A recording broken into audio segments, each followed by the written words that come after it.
il est possible de créer dans le bloc-notes de classe, dans l'onglet de collaboration, de créer des sections qui seront limitées en accès à certains étudiants ou étudiantes du groupe, en lecture ou en écriture, en fonction de mes choix. Pour l'instant, il faut régler ça en dehors de Teams.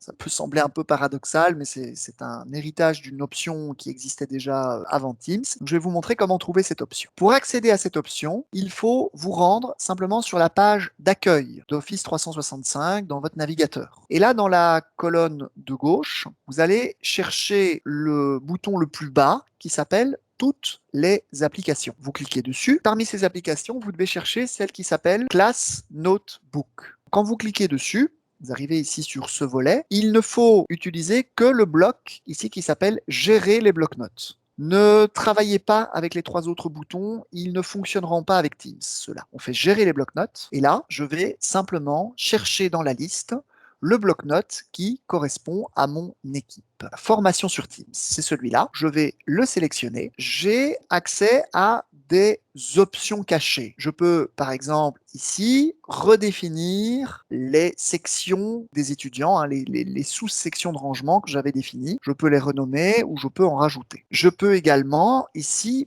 bloquer l'espace de collaboration. Si je choisis de le bloquer, tant que je ne le débloque pas, les étudiants et les étudiantes ne peuvent plus travailler dans l'espace de collaboration, il devient consultatif. Et enfin, le bouton qui nous intéresse spécifiquement, autorisation d'accès à l'espace de collaboration. En cliquant ici dessus, vous avez un menu qui va se charger et qui reprend les différentes parties de votre espace de collaboration. Et vous pouvez, pour chacune de ces parties, cliquer sur l'un des crayons pour dire quels étudiants de la classe ont la possibilité de consulter cette section ou d'écrire dedans. On peut même rajouter directement les sections ici. Par exemple, ici, moi, je vais me rajouter groupe de, et je vais dire que c'est Luc et Obi-Wan dans mes élèves qui vont pouvoir travailler dedans. Ça va se créer dans l'espace de collaboration. Et là, je peux décider, est-ce que les autres étudiants pourront consulter, pas modifier, mais consulter cette zone. Si je ne le coche pas, le groupe de travail 2 ne sera pas visible par les autres étudiants ou étudiantes, à part pour Obi-Wan et Luc.